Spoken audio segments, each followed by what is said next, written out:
15 years, blowing the doors off the competition. Podcasting to planet Earth. PNRNetworks.com.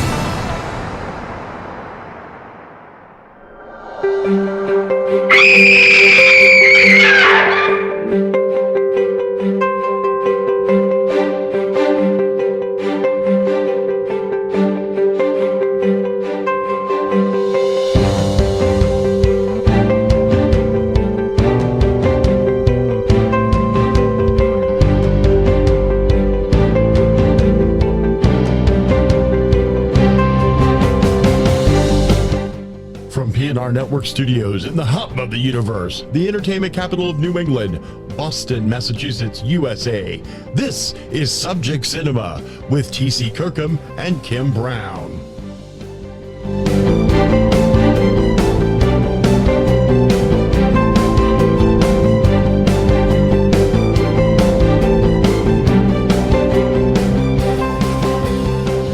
Hey y'all. Hi. How you doing? Happy Halloween. Ooh, ghoulies and ghosties out tonight. And candy. And candy. And Salem. And candy. And Salem. And candy. All right, fine. And candy. Welcome to Subject Cinema. I'm T.C. Kirkham. Hi, I'm Kim Brown. Subject Cinema number 663. Day and date, October 31st, 2021. Yeah. Halloween. Also known as the most wonderful time of the year. I'm not playing the song. I know. Well, it's my most wonderful time of the year for what that's worth. But, Yeah, you know. It is. There's all kinds of stuff been going on this month with Subject Cinema. We have been focusing on silent movies that we've never done as part of Screen Screams. We're calling it Silent Screams. And we're rounding it out with the Granddaddy. This was the inspiration for so many films to come along before it. And for the life of me, I can't figure out why. We'll talk about it as we go along. Okay. Wow. From, well, no. 1922. 1922's Nosferatu, a symphony of horror from director F.W. Murnau, starring the legendary Max Schreck as Count Orlok in apparently the original film. The one we watched, he was called Dracula. I'm sorry, we watched the only one we could get a hold of that was on Amazon. That was a slightly shortened, edited version. Yep. But it was an interesting version nonetheless. So this has been, I don't think this was the first horror film. A couple of these other ones we've done came from earlier. Right. But it was... This was one of the first that was, they went off in their own direction with it. There are a lot of controversies about this film. One of them being that apparently they didn't have the permission from the Stoker estate when they made it. Although they did give credit because the interstitials in German originally and the ones we saw said from the novel by Bram Stoker. Yeah. So I'm not sure. And they kept some of the names. They did. They kept all of the names. Well, they kept all the names in the one we watched, but in the one that was released, they kept Jonathan Harker, Nina from Mina. And I'm not sure if she's Nina in the novel. I've never read the novel, so at least according to the information we found, the version we saw, like you mentioned, the hero, I guess. Yeah. His name is given as Jonathan Harker. The original German version, his name is Thomas Hutter. Right. And it basically follows the Dracula story with some differences. Obviously, I mean, most people, I think it'd be fair to say, are used to the version by Todd Browning with Bela Lugosi, which is amazing. Or the Francis Ford Coppola version from the 1990s with Gary Oldman. Yeah. Which is less amazing, but I haven't seen that one. Looking at you, Keanu Reeves. But anyway, he's just playing Jonathan Harker. No, he's never amazing. The character is like Mr. Milquetoast and everything every version we've ever seen. Yeah, including this one. So it's like, okay, he is kind of not. He's not your Bob Boxbody type. He's not your hero type. He's not the charging in and saving the day type. No. So give us the rundown on this and tell us what it's how it is. I mean, because it's really, if you've seen Dracula, you've actually known what this is. But It's very similar, but in some ways there's marked differences. That's where I was going with, especially with the Browning version.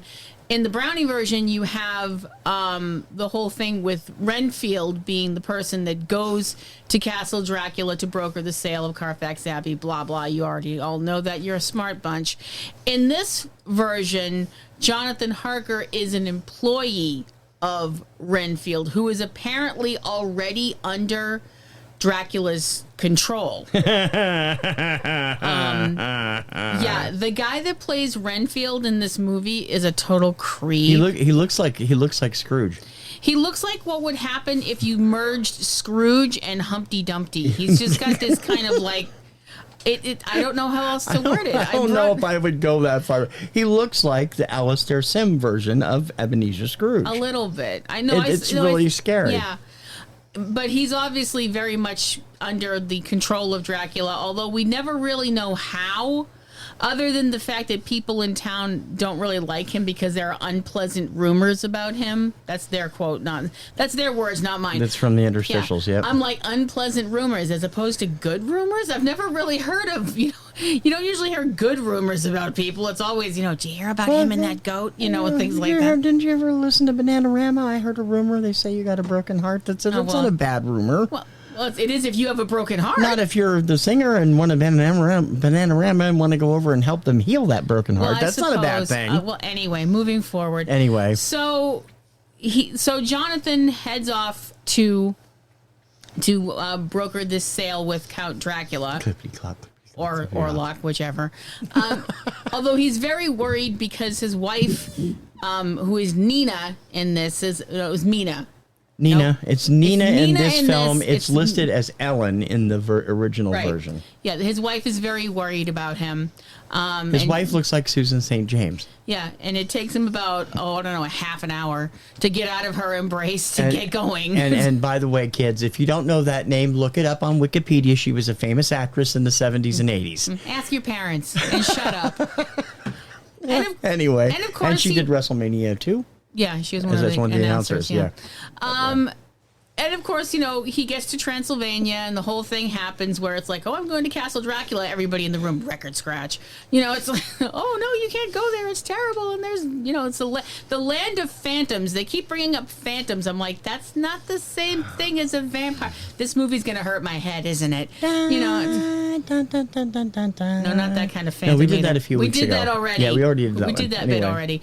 And this actually does have the same thing that they had in the Browning version where Harker, gets halfway, more than halfway, to Castle Dracula, and, the coach is all like, get out. We're not taking you any further. Hit the bricks. Move it. Get your own way. So they kick him out, and he's kind of like, oh, what do I do now? And all of a sudden, this other coach shows up. I was screeching around the corner. Literally, this thing is going it's going so fast because they speeded up the film, and the guy I think it was shot at a slightly higher rate of speed, probably over the entire film. So. Yeah, the person driving the coach looks an awful lot like Count Dracula or Count Orlok, whatever, because he is. Spoiler alert. And he makes it to the castle, which is, I have to be honest, is a lot less cobwebby. It's a tiny house castle. No, not that's not the castle. We went through this already. That's not the castle. It's just like all right, sorry. Just the guard post or something, I suppose. I don't know why a vampire would need guards, but anyway. So they get to the castle and it's less cobwebby, and there aren't any armadillos as far as we could tell. No, but there was a hyena. There was a hyena or something that we think was another animal not indigenous to Transylvania. No, what the hell? No, it was some kind of a hyena or a wild dog or something that was supposed to be I think it was supposed to be a wolf, but I'm not sure.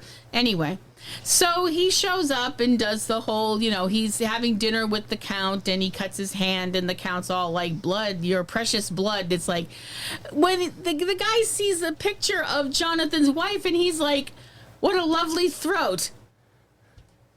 And that's when I jumped out the window, officer. No, we don't get that. Her and that phrase and the damn Benny Hill music came up so many times during this film. This is why I shouldn't watch silent movies, because I do things to entertain myself. Well, no, it's fun to be able to do. do that. That's a nice thing about silent movies. I could make a whole new soundtrack for this film. In fact, I would, because I really hated the organ music in this movie. Yeah, the organ music was a bit. Although it's not loud. on I don't think there was originally. No. There was a score, but the one I found one after we saw it on Wikipedia that doesn't have any music at all. That's not right either. That's not going to work. So yeah. Well, I don't know. I think the last couple of weeks when we've been watching silent films, I think the scores have been the music that's been added has all worked really well for the most part. And some of them have been the original scores that have been re-recorded in recent restorations and stuff. Most of them have been, so that's very cool. Not this though. Oh no! This was just a lot of very loud organ playing. I mean, exceedingly loud, and it would be like very quiet, organ playing, and it's like, crap, I'm awake. What did I miss? So anyway, and it was very off key, off key dash EY.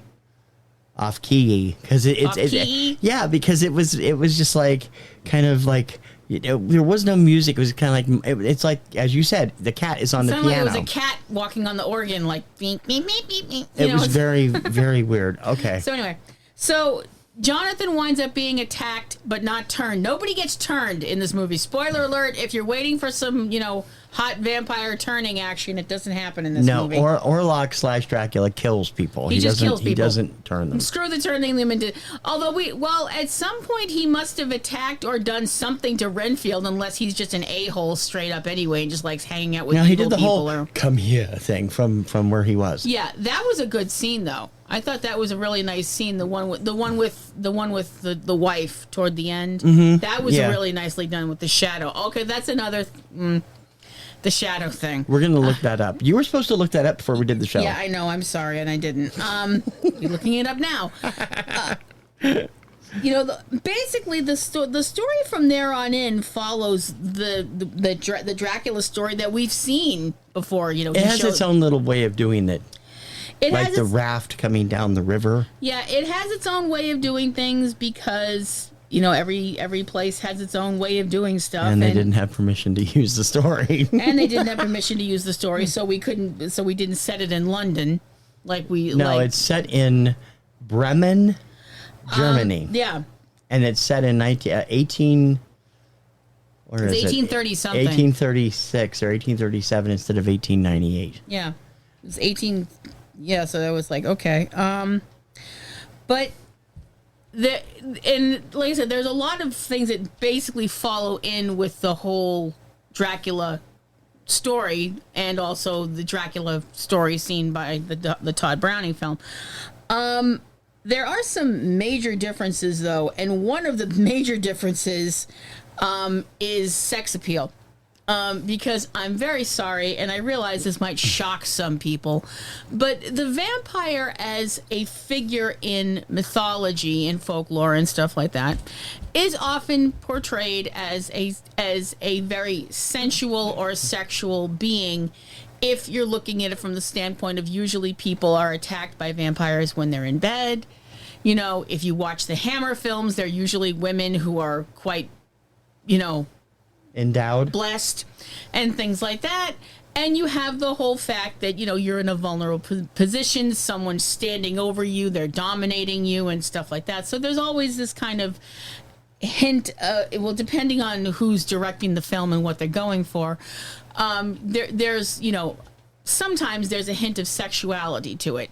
This movie takes that idea and chucks it straight out the window, because I'm sorry. If your idea of a sexy vampire is somebody like Max Schreck's Count Orlok or Count Dracula or whatever, seek help. Because that guy is... That's the big difference between these two, is the fact that Bella is oozing sex appeal and charm. Yeah, and Count Orlok is kind of creepy AF. I mean, he's this long... tall, thin, he looks like a cadaver. That's the thing. Basically, when you think about it, as unpleasant as this sounds, a vampire is a walking cadaver. He looks better with the turban on during those scenes early in the film than he does once it comes because it off. distracts you from the rest of his face. Sorry. Oh, wow. That Okay. was really, really bitchy. But the fact that you have this long, thin, cadaverous figure who's, got the bald head with these very prominent, bushy eyebrows and the pointed, almost Vulcan ears and the teeth that aren't fangs. They're not traditional. When you think of a vampire who has fangs, because not all vampires have fangs, they're usually the fangs are, the canine teeth. His fangs are the two front teeth. Yeah. All he wants for Christmas is his two front teeth. He got them. Yeah. And a few other people's as well from the length of them. I mean, they're like the teeth of a rat. I mean, in a lot of ways. There's a lot of rats in this film, yeah, too. if rats are something that skeeves you out, trigger warning, which we probably should have mentioned earlier. Oops. If you're somebody that rats bother you, you may have a problem with a couple of scenes in this film. I don't usually have a problem with rats, and I had a couple of problems with a couple of scenes in this movie because there's quite a few of them, and it made me very uncomfortable. Yep. But he kind of looks like a rat. When I think about it now, just sitting here thinking about it, because he's got those long hands that have that curved quality to them, almost like a rat's claws, and he's got those teeth and the very beady eyes. He really does have these very rat-like features that make him very unhuman. Yeah. You don't even feel like this was a human being at some point that has been corrupted into something else. You feel like this was never a human being. It's very weird. It's very, very different from what would come later on with other iterations of the Dracula character, with people like Bela Lugosi, or even lesser known people that have played. I shouldn't say lesser known people that have played Dracula, but people who you don't usually think of when you think of people that have played the character of Count Dracula. People like John Carradine, or Lon Chaney Jr., son of Dracula. And that was technically Count Alucard. Count Alucard. Yeah. Like, that's going to... Why, that's Dracula spelled backwards. Yes, it is. My goodness, Holmes, you've solved the case. Wow. Anyway. But though, even like you look at something later on, like Frank Langella's portrayal of Dracula, where you've got that whole sex appeal thing. Boom, that's right there. That's right in the front. I've never seen Frank's, but my mother actually enjoyed it, and she was a huge fan of the original with Lugosi, and she liked the Langella version. But like I said, with this one, the whole idea of a sensual, compelling, charismatic character, no, we're tossing that right in the shredder, because this guy is just scary from the word go. And there are several scenes where you have to kind of think about the fact that when this film came out, when there was, when this was new and people saw stuff like this in the theater, they had to be losing their minds. They'd never seen something like this before, and it probably freaked people the hell out. It would have freaked me out. It brought the director into the public eye, and also got all kinds of critical praise when it came out in March of 22. It was called a sensation. It was the first film of its type to show a vampire dying from exposure to sunlight. So if you haven't seen them, if you haven't seen it, there's spoilers. You should know the basic story that he's not going to survive the end of the movie. No. And this was the only film from Prana Films. They filed for bankruptcy and then was sued by the widow, who won. Originally, the court ordered all existing prints to be burned, but one purported print of the film had already been distributed around the world and was duplicated over the years, and is what is now available. It has it's been restored a number of times and has had several different scores over the years, including one by Bernard Herrmann in the 1950s, which I find very interesting. Yeah. Not James Bernard, not Bernard Herrmann.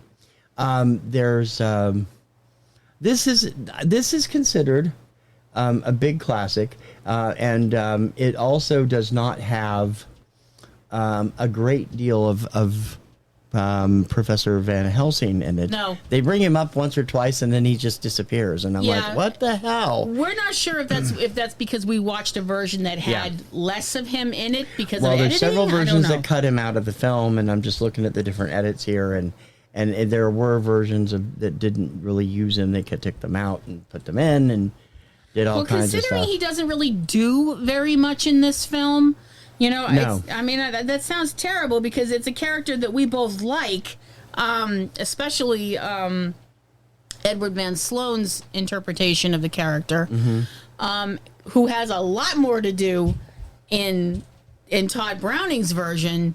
He's the person that actually does stake Dracula off camera. Which is annoying. We hear it, but we don't see it. That's the one thing Max Schreck can actually have.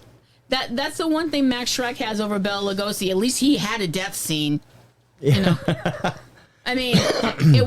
wasn't a big enormous death scene. It wasn't the end of Raiders of the Lost Ark or anything like that. But it was still a death scene. And when you're an actor, a death scene's a death scene. You take it where you can get it. Okay, let's go back to the film itself. This was the first time either one of us had seen this. Is it worth it? I think it is. I do. I know that it's not. Sorry about my phone beeping. No, you don't have to apologize. People hear phones on shows all the time. I think that it's a really. Could put it on silent, but anyway. It's a really well. I could if I knew how. I think it's a really well done film.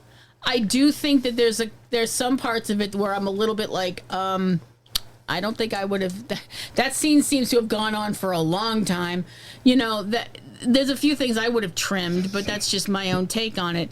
I think the makeup and the makeup and the practical effects are really interesting. I would not have wanted to have been the rat wrangler on this film. No. Especially since this was long before anybody thought, hey, we should treat the animals nicely, because... Well, they didn't seem to be hurting the rats. There was one scene, but you could see he was aiming away from the rats. I know. So. But still, I worry when I see animals in movies. I get scared they're not being treated well. I know. It's like I said, the practical effects are really good. The makeup is astounding. My big thing is the fact that, and I realize that some people are going to be like, oh, I don't believe you're doing this, but we don't really get much motivation. We don't really know very much about the character of Count Orlok or Dracula or whatever, who's also not referred to as Nosferatu. Nosferatu is a way to say is the term used vampire. For his kind of person. But yeah, it's basically it's a vampire. Ironically, I think it's actually a class in Vampire the Masquerade. It's one of the families, one of the clan names is Nosferatu, I think. Don't hold me to that. But I just kind of feel like we don't really know what his deal is. We knew with I keep going back to Browning's Dracula because I love it so much. And yes, we don't get a huge amount of character development with Lugosi's Dracula other than he's a vampire. But there's a few lines where, he has that whole thing about, that there are things worse than death and things like that. And you can tell this is a very old creature who's seen a lot. And I just felt that fleshed out the character more. Orlok is just, boo. Boo, I'm a big scary vampire, What a lovely throat. Yeah, I know. It's the best line he had in the entire film. It really is. For real. He doesn't have a lot of... He doesn't really have a lot that establishes him as a character as much as he is a plot device. Pretty much. In 1997, it looks good. In 1997, Roger Ebert said this about Nosferatu in the great movies, quote, "Here's the story of Dracula before it was buried alive in cliches, jokes, TV skits, cartoons, and more. than 30 other films. The film is in awe of its material. It seems to really believe in vampires. Is Murnau's Nosferatu scary in the modern sense? Not for me. I admire it more for its artistry and ideas, its atmospheres and images, than for its ability to manipulate my emotions like a skillful modern horror film. It knows none of the later tricks of the trade, like sudden threats that pop in from the side of the screen. But Nosferatu remains effective. It doesn't scare us, but it haunts us. I think that's a pretty good description. Yeah.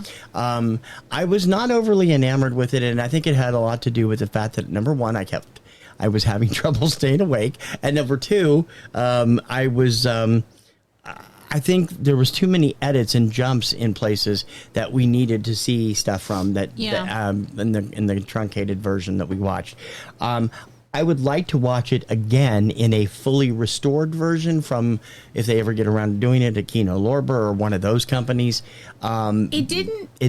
I think it would be very interesting to have the proper score, because I don't think that organ music was the proper score, and I don't really think. I mean, the original score appears to have been lost from what I've been reading here, but it's like, it's like I can't get behind it all the way, and the reason is I think Todd Browning did it better. And the gentleman that did the Mexican one, which was also terrific. It didn't unsettle me the way the Cabinet of Dr. Caligari unsettled me, because that movie... Well, that's because the angles weren't all going every which way. That movie unsettles you because you're like, why does everything look so weird? You're like, this feels like it's some kind of a fever dream or something like that. And it... Yeah, do I find it a frightening film? No. It's an interesting film, but it's not frightening. It wouldn't keep me awake at night. I mean, if I woke up and I found, that guy standing over me, then yeah, I would scream. But other than that, this kind of movie, this is the movie that's screaming for a Giorgio Moroder musical version. Well, some people like that version of Metropolis. We didn't think it was that bad, no. No. Okay, so Silent Screams, that's the 5 films that we have been talking about doing. If you haven't seen any of them, all of them are available online. Most of them are available on Amazon, although I would look around a little bit more for Nosferatu. It is available with... We didn't watch it on Tubi, Tubby, Tippy, whatever that is, because they put commercials in it, and I did not want a commercial in the middle of a silent film. No. It's available. The full version is available there, and we tried to load it on Pluto, and it wouldn't load. I don't know what happened there. So... or we were just being impatient, one of the two. No, we waited 2 or 3 minutes, and it was just black, so I don't know what happened there. But in any case, we saw some interesting films. Of the 5 that we saw, which one would you consider your favorite? Which one did you like or enjoy watching the most? Well, I really liked the Golem. Me too. I really That's did. my favorite one of the 5. Really interesting. I thought that was an incredible film. And I also liked Phantom of the Opera. I really liked that. I think it's beautifully shot. I mean, some of the set pieces in that just completely... Everything we saw was great. Away. It was shot fantastically. Yeah. I mean, for the time. Because we're talking about movies that were made between 1919 and 1930. Yeah. 1928, actually, when talkies came in. So, I mean, Phantom was great. Cabinet of Dr. Caligari is all... German expressionism and just blows your mind and freaks you out. The Golem is actually the same way. Yeah. But it's I really enjoyed the story there. I thought that was engrossing and you got involved in it. You really did. The Cat and the Canary was a little different, and it was supposed to be a fun little romp, and it was funny, and it was enjoyable. It was funny and exciting, and if you liked Scooby-Doo, you'd get into it. Yeah.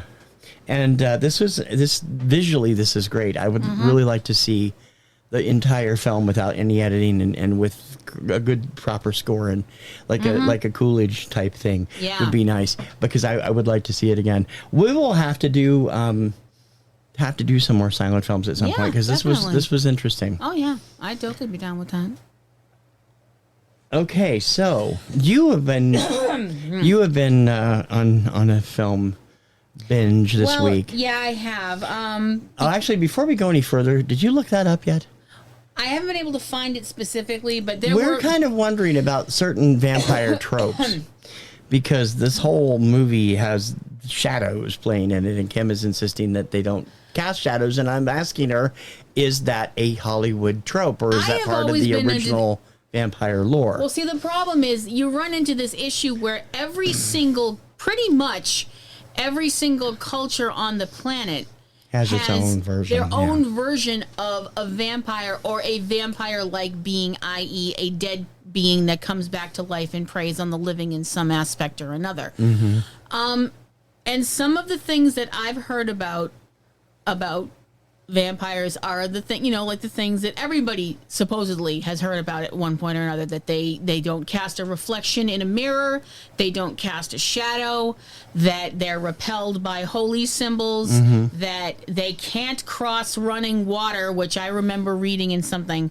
Now, I always assumed that meant like if you were being chased by a vampire and you jumped over a river, that they couldn't follow you that way. Right. I don't know if that's accurate or not. Right, I don't know either. But I just thought it was interesting because they did use a lot of shadows.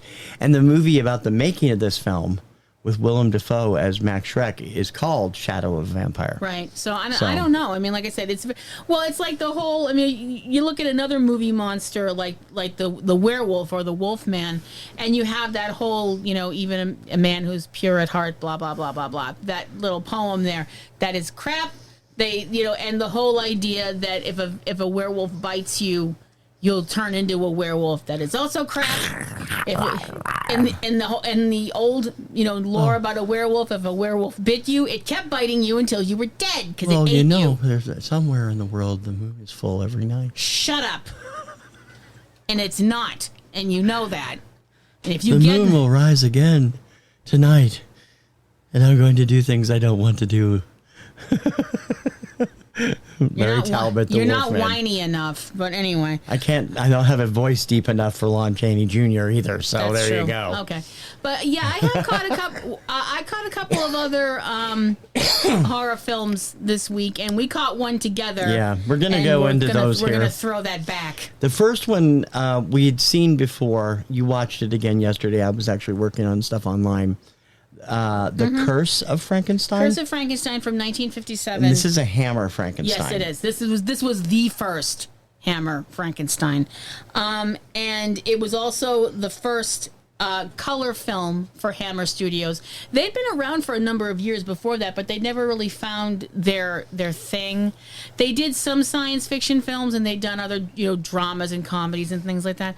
But when they hit that horror vein, man, it just exploded. Yeah, Hammer became known for their horror films, and they still are in many ways. As well, they should be, because they did some good stuff. I mean, they're still doing some good stuff. So. Yeah. This was actually done first. The version of Dracula, which in America is called Horror of Dracula. I don't know if they did that. I think in England they just called it Dracula because when they brought it over here, they didn't want it to get confused with the Lugosi version. Well, they couldn't use.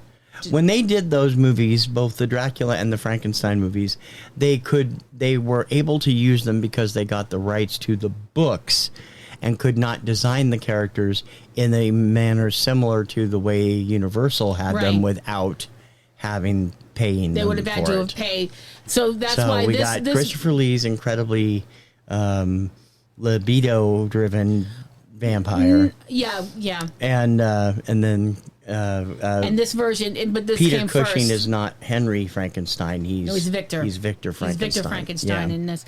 And this is actually, I mean, I love the version of Frankenstein from the 30s. I absolutely love it. I think it's great. I think it's fantastic. We watched Boris it earlier Karloff this is month. awesome.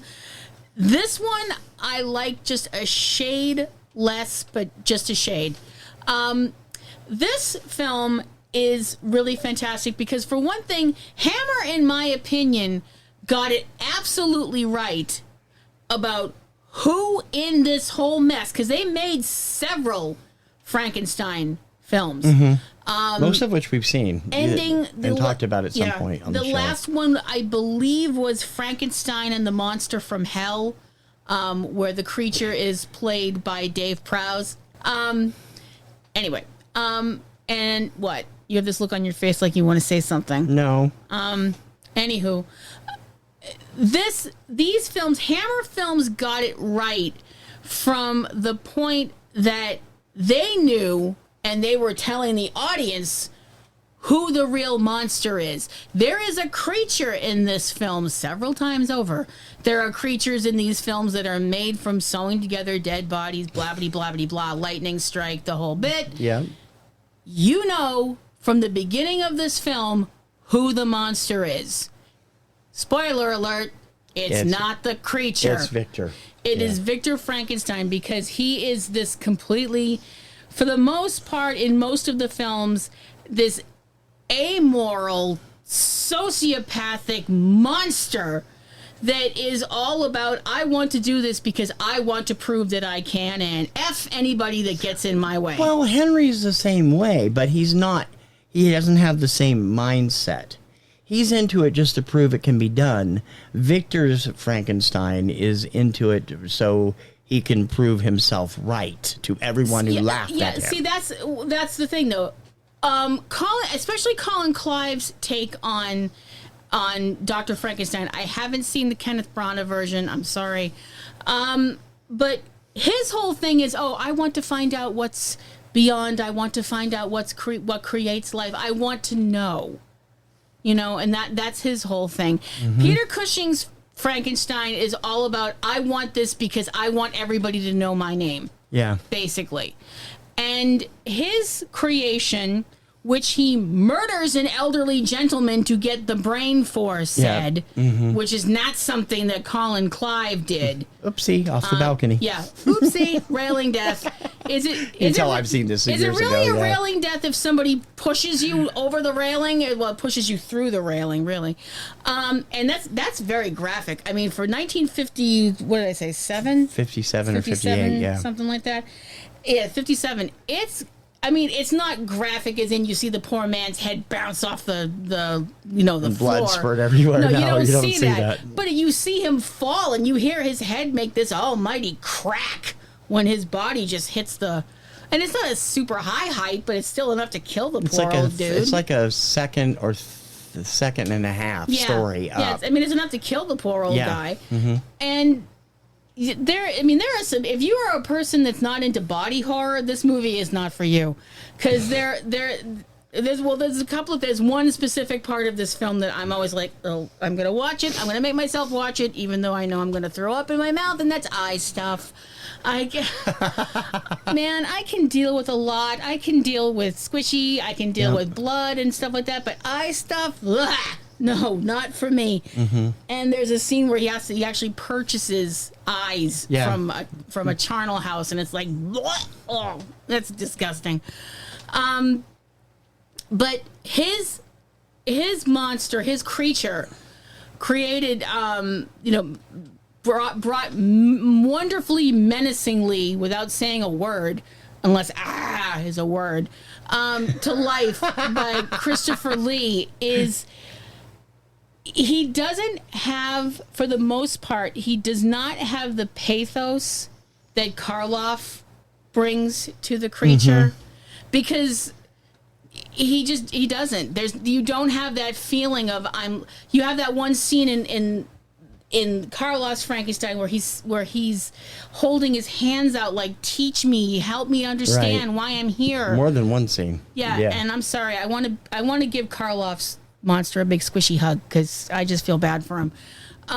Well, he'll turn on you, though. And Christopher Lee's character is all like, the first thing that he does after he rips off the bandages, try and throttle Victor. He's very violent from the jump. Right. You don't have that connection that you have with Karloff, or I don't. I can't speak for anybody else, but I don't have that connection with him that I had with Karloff's creature, right? Because you don't have this feeling of, this is some poor lost being that needs to be loved. I know, I'm a sap. I know, I'm a sap. You also feel sorry for the shark in Jaws, so let's move on. I do feel sorry for the shark in Jaws. Damn it, he's just doing what sharks do.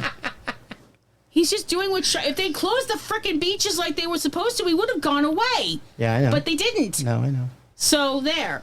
Yeah. Okay. Curse of Frankenstein is a really well done film. It's beautifully shot. It's another one of these films that's beautifully shot, and the color really pops. And like I said, it's the start of a really different turn when it comes to the Frankenstein story. And I really like where Hammer went with it. And I think Right. they were really brave to go there. Right. My own take on it. Okay, so we've seen that one. The second one is one you'd never seen all the way through. No, I never I have. was busy again. I didn't watch that. I saw the last half hour, maybe 30, 20 minutes. But it's something that is truly a science fiction classic. It is. I watched 1958's The Fly. No, I'm not watching the Jeff Goldblum version because I'd like to keep my dinner in my stomach. Thank you. It was hard enough not to with this one. Yeah, I've seen parts of it, and I was like, "That's it. No, thank you." Yeah. Taken And why from- did we need that? Because of the effects. Well, yeah. No, it wasn't really needed. Taken from a short story that was written for Playboy, that was written and printed in Playboy magazine. So, see, you actually can read it for the articles. Most of The Fly is done in flashback. A woman is going to be arrested for the murder of her husband, Andre. His wife, Helene, admits that she killed him, but won't say why. And the way she killed him was pretty gruesome. His family owns a processing, they're like in science and stuff like that, and also, manufacturing and things.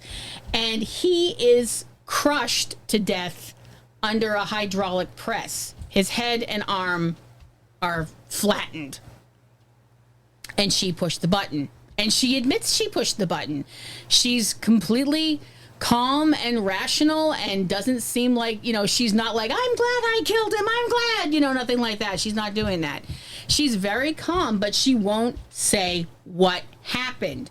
But eventually she does, because she has this obsession about catching a specific fly. Not any fly, it has to be a specific fly, which her son also has brought up to Andre. Andre was her husband. Andre's brother Francois is, he's also like owns part of the company and everything. The little kid, Philippe, brings up to his uncle how his mother has been looking for one specific fly. It's a fly that has a white head and a white arm. And we finally, because, to be perfectly honest, Francois lies to her. Helene finally spills what happened on that, the fateful circumstances that led up to Andre and what happened to him. Andre is a scientist, and he's a very brilliant scientist who has actually made something really frigging amazing. What he has made is a matter transporter.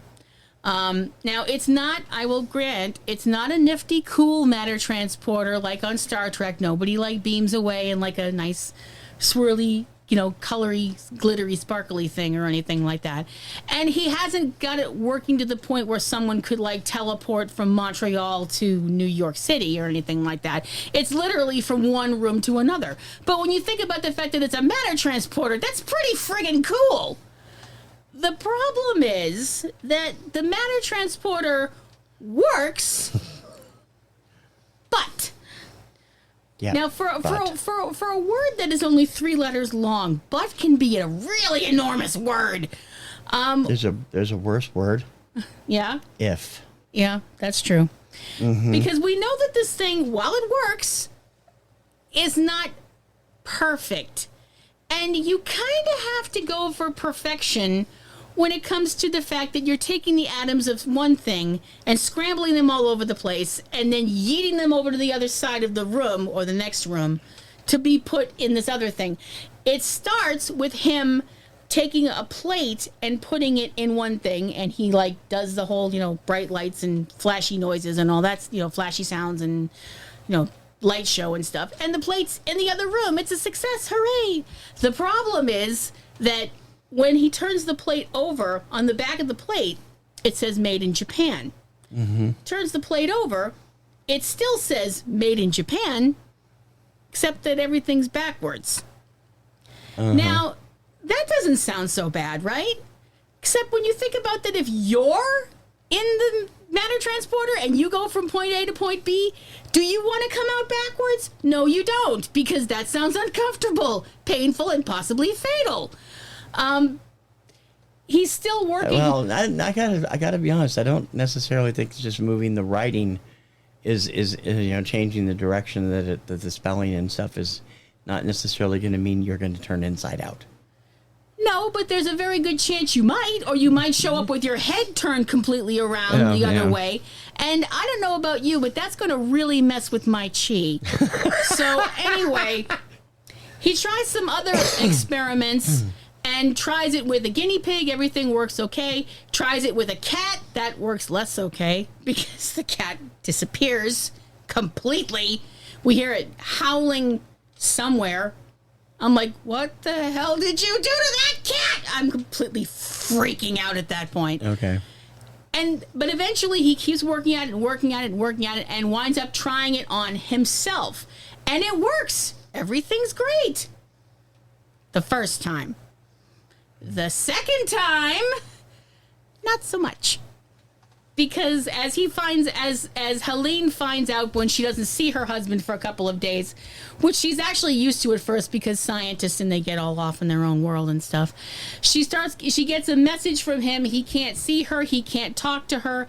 There's been an accident. Right. Yeah, you could say that. There's been an accident.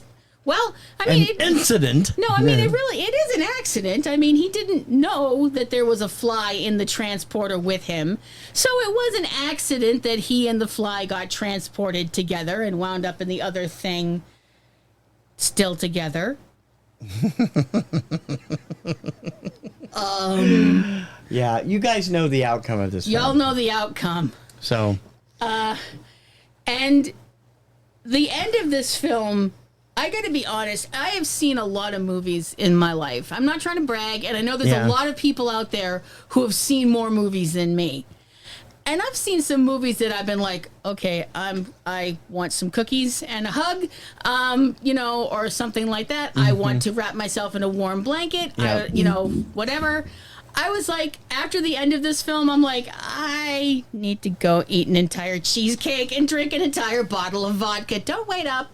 Because it is one of the most viscerally disturbing things I think I've ever seen in a film. Yep.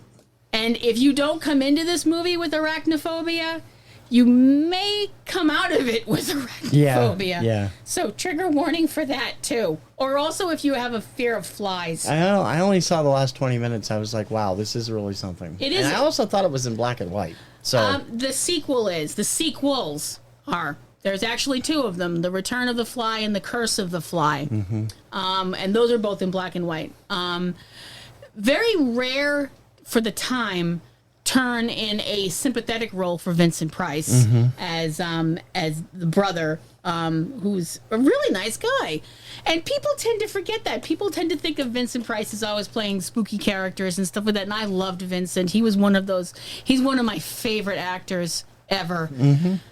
And it's really nice to see him play a genuinely good person. He loves his brother. He loves his sister-in-law and thinks she's a great woman. And he's a very doting uncle to his nephew. And what he has to go through at the end of this film, I would not wish on my worst enemy's redheaded stepchild. I would not. No offense to any redheads out there. So those two movies, yes, those are both recommended. Yes, those movies are recommended. Those are fun movies for a Halloween chill. And then there's this. The third movie in this mess, I got drawn into too because, well, hell, it was on Sven Gulli. We watch Sven every week. Yes, we do. And it's the first time I can remember that he hasn't shown it since he's been on MeTV. So if he showed it, it was years and years ago. I don't think he's ever shown it before. I don't think so either. Sven. Oh yeah, we so owe you for this. Sven, most of the time. We love you. Most of the time, Sven, we feel very badly when people huck chickens at you. We feel really bad. We go, wow, they really threw that. No, not always, because sometimes the jokes deserve it. Well, this time we're going more chickens, more rubber chickens, because you made us sit through this movie, Sven. You made us. 1965's Yes. Frankenstein Meets the Spacemonster. He was doing all Frankenstein movies this month. Yes. We started with Abbott and Costello meet Frankenstein, went through the original, a couple more, and ended with this. And we ended with You're not supposed to end on a low note. You're supposed to end on a high note. For anybody who has ever heard the phrase "the bottom of the barrel" and wondered if anything was under the bottom of the barrel, we found the sub-basement to the bottom of the barrel, and it's this friggin' movie. Now, I have to admit, this movie is so bad, it's fun bad, not good bad. It's fun to sit there and make fun of it because it is 65% stock footage. James I Karen, almost had that right. Yeah, you said 75%. James Karen makes his debut in this film. We lost him a couple years ago. He was a great character actor. He's definitely one of those, hey, it's that guy people. And probably best known for 2 or 3 things. I knew him from Matthew Starr. He was a regular the last half of the season on that. And he did a whole bunch of stuff. But the plot line on this movie, and despite the title, he doesn't meet the space monster until the last 3 minutes of the film, which you called before we even watched it. Now, we knew we were going into this. We knew it was bad. We knew we were going into this. We knew it was on. And we knew it was going to be painful. Yep. I didn't realize it was going to be this painful. And I mean, it was fun as hell, but it was also excruciating. I mean, this was almost as bad as Birdemic 2. Yeah. Birdemic 2, I love Birdemic for its good, bad qualities, but the sequel was terrible. And I'm like, it's almost that bad, and it's barely above Coleman Francis. Barely. There's nobody talking about coffee. Or, well, I know that. Or smoking, chain smoking. Yeah. But it's barely above Coleman Francis, any of his. It's barely above Manos. You know something's bad when it makes Plan 9 from Outer Space watchable. It makes Plan 9 out of Space look like it had a budget, which is really frightening. Yeah. The sad thing is this movie had more... For something that is so bad, the number of titles this piece of crap had. This was released in the United Kingdom as Duel of the Space Monsters. There's one. No, technically Frankenstein could be considered a space monster because he was on his way to space and he was turned into space by a monster by the monster the It is bad also guys. called. It is also called Frankenstein Meets the Spacemen. Yeah. Which is accurate. The villains are from Mars, supposedly. They never say They never that. say that, but that's what the plot says. Mars attacks Puerto Rico. Mars invades Puerto Rico. And Operation San Juan. The plot line is the same as Mars Needs Women. Yeah. Or along the same lines. Along the same lines. It's basically alien. The whole thing of the film is that aliens have won the war on their planet between them and these aliens. Yeah, these aliens. It was a civil war from the sound of it. They never said. They never said they were fighting anybody from their planet. They were inviting people, and fighting people from another planet. They said the ones that were left there were dead. Were dead because they had won the war against them. So we have to assume it's other people from the planet. From their planet, okay. I guess so. Dr. Nadir. Dr. Nadir. Which I'm played by John Lovett's clone. Considering Nadir, isn't Nadir the lowest point of something? Yes. Yeah. Boy, they picked that right for this movie. Good job, The movie doesn't scriptwriter. even try to hide the bad makeup jobs on any of the aliens. Yeah. You can see where the bald caps are attached. Yeah. The plot, and oh my gosh, am I being kind? Aliens show up in between long pieces of stock footage that are talking about the race to get to space with this android they've built to be the astronaut, and he gets blown out and turned into Frankenstein. Yeah, pretty much. The aliens, who are led by Princess Markuzan, whose name is never mentioned. Whose name is never mentioned. It's just that she's referred to as Princess. She is the only fertile woman left from whatever planet. We're assuming it's Mars because they never mention the name of their planet either. And she looks like Wanda. From the comics. I really wish you wouldn't insult Scarlet Witch like that. I know. Hey, she's one of my favorite Avengers, but this the headdress thing is right out of the Days with Magneto. I suppose. Except it's red. It's red, not purple. I suppose. So anyway, so their plan is that they're going to come to Earth and steal a bunch of Earth women for breeding stock. Okay, question. First of all, how do you know that we're biologically compatible with your people, number one. Number two, let's say you steal a bunch of women that you're going to use for some alien loving. Where the F are you going to go? You've already brought up that your planet is all full of radiation and crap. Do you have another planet that you're going to go to? And they said it was going to dissipate by the time they got back. Mm-hmm. So I don't think that's going to happen. Because that happens. Because they mentioned it was an atomic war. Yeah, radioactive fallout. You know that disperses like the perfume that they spray at you in Perfume Alley in the mall. Yeah. No, it doesn't. No, it doesn't. And the Frankenstein part of this, as TC mentioned, NASA has come up with the idea from Dr. Steele, Dr. Adam Steele. I'm like, that's the James Cameron. That's character. a porn name. I'm sorry, that is a porn name. That is not a nice thing to say. Do not say things like that. It's a porn name, and you can't tell me otherwise. Oh, Dr. Steele, that's such a big thermometer. Oh, stop. Anyway. Family show. Now stop it. So he has built a robot or an android. Or no, technically it's a cyborg. robot. Yeah, they refer to it as a robot. Because nobody could say robot in the 60s, I guess. The 60s all called robots robots. Other than Bill Mumy on Lost in Space. Anyway. Oh, yeah, that was out well before this. That should have been the blueprint. Yeah. And this movie makes the worst episode of Lost in Space look like Shakespeare. Yeah, it does. Ah!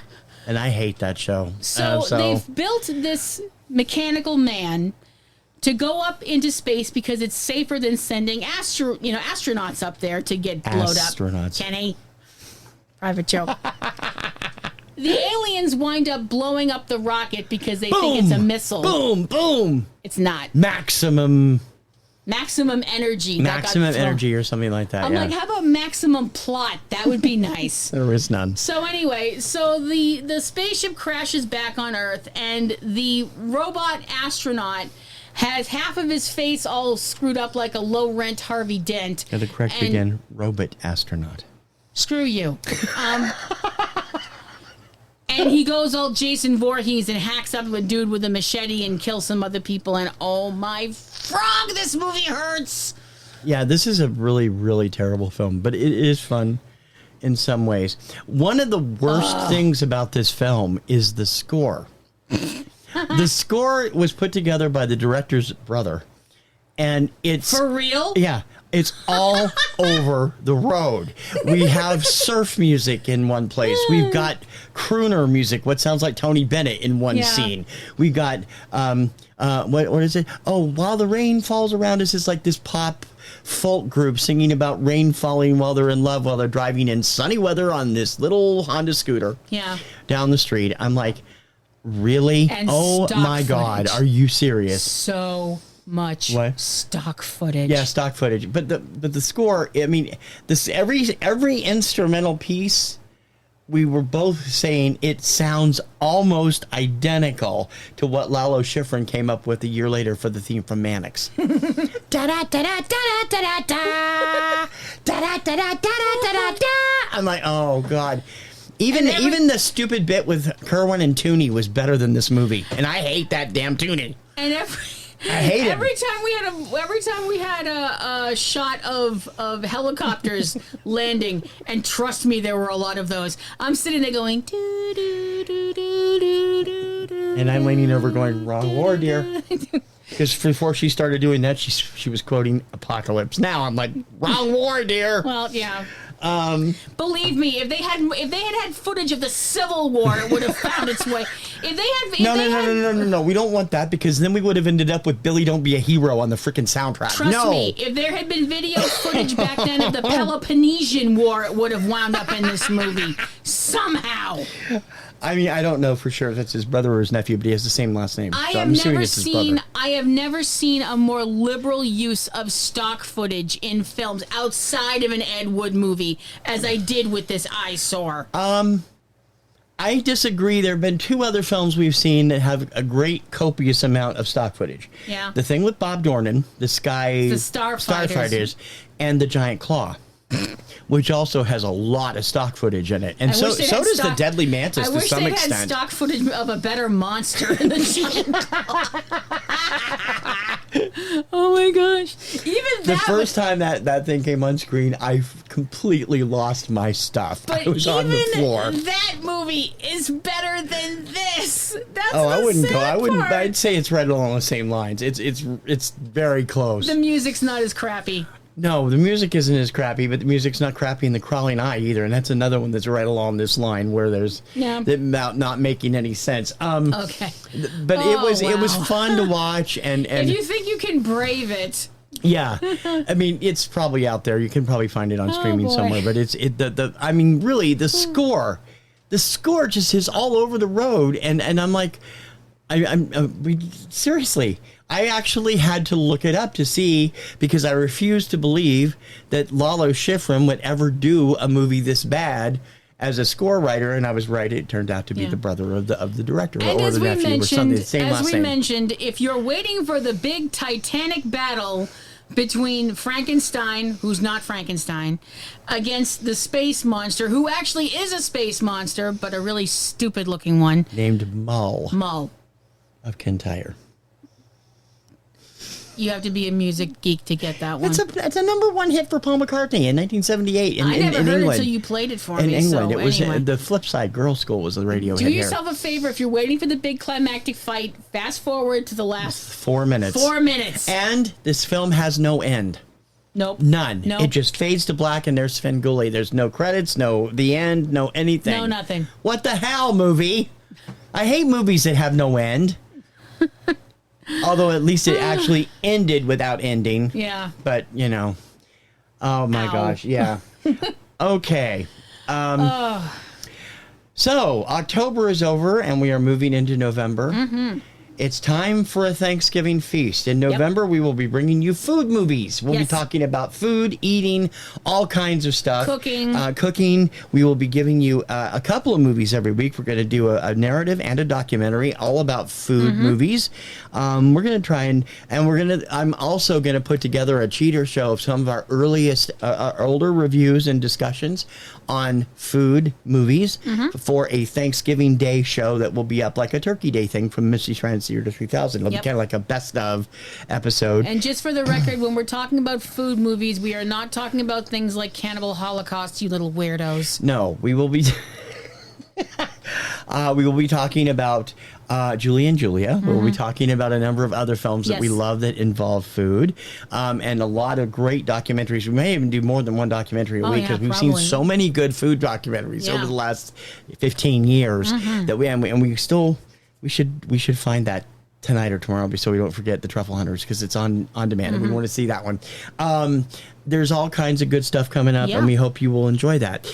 Also, as we move into November, we'll be making plans to continue our move forward. If you missed it last week, I did announce, and I don't know if you saw it or not, the decision was made to merge eCinemaOne and eCinemaBoston back into one site, because it's just crazy for me. I run the site by myself with occasional help from Kim, and it's just really hard to do both of them at the same time. So it'd be easier to put up the Boston stuff in the regular site. So that's what I'm going to do. It means I don't have to post the shows twice, and I don't have to do all this other stuff.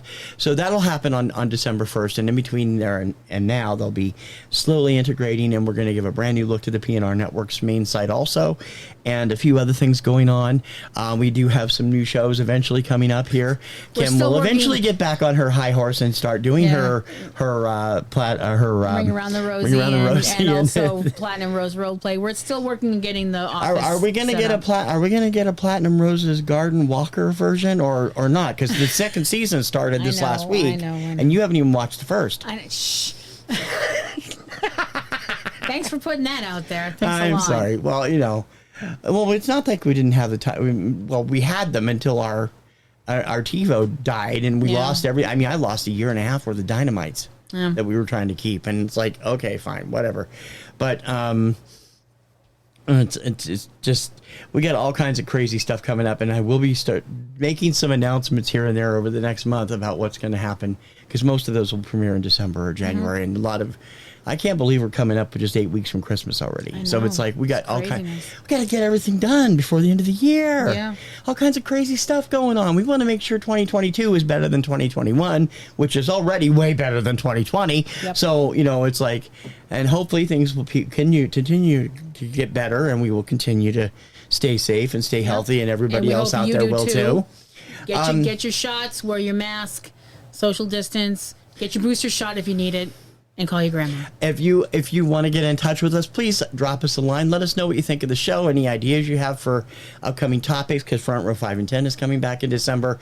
And we have a few other things going on. Subject Cinema at Popcorn. No, wrong. Subject Cinema at PNRNetworks.com. And reach Kim on Twitter at PlatinumRoselle at Twitter.com. You can also email me if you want at PlatinumRoselle at Yahoo.com. And you can reach me on Twitter at eCinemaOne, or I remember what my music site one is. He's looking at me like, what's my website? What's my name? TKR Online, I think it is. And I, of course, have videos going up every week or so on my video site, which is the Kirkham Report, KirkhamReport.com. And on YouTube, look up TKR Video Central. And we will be shooting some more of those as we go along, because I'm always adding new stuff to the music equipment and stuff. And I'm eventually going to actually have a office tour when I get everything finished, because I got to put my other 2 racks up, and I got to get the new desk in here. But I'm slowly making waves toward that. Got the new equipment, and that's here. So we'll get there eventually. We will. So we hope you'll join us for our Thanksgiving feast in November, coming up starting next Sunday. And who knows what we'll be doing, and we all know it will be about food. Yes, definitely. I think it's time to get out of here. Yep. And just kind of move on down the road now that we're done with Halloween almost. Are you going to be able to get through? I'll make it through. Because, I mean, I know how much you love this time of year. I do. I wouldn't want you to be sad. Oh, I'll be okay. I'll cope. Okay, good.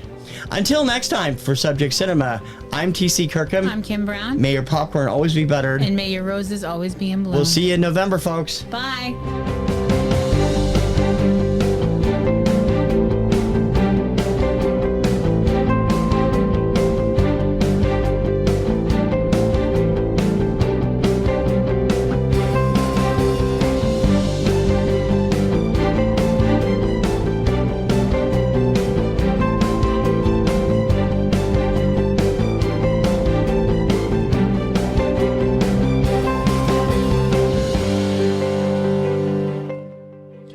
Listening to Subject Cinema with hosts T.C. Kirkham and Kim Brown. Subject Cinema is produced by PNRNetworks, Boston, Massachusetts, which is solely responsible for its content.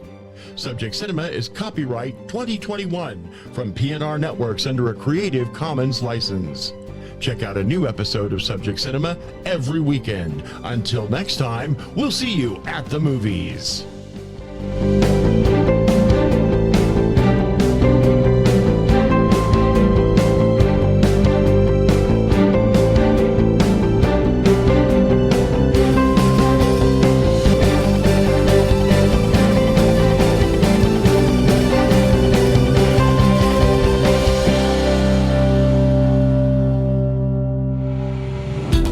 Years, blowing the doors off the competition, podcasting to planet Earth.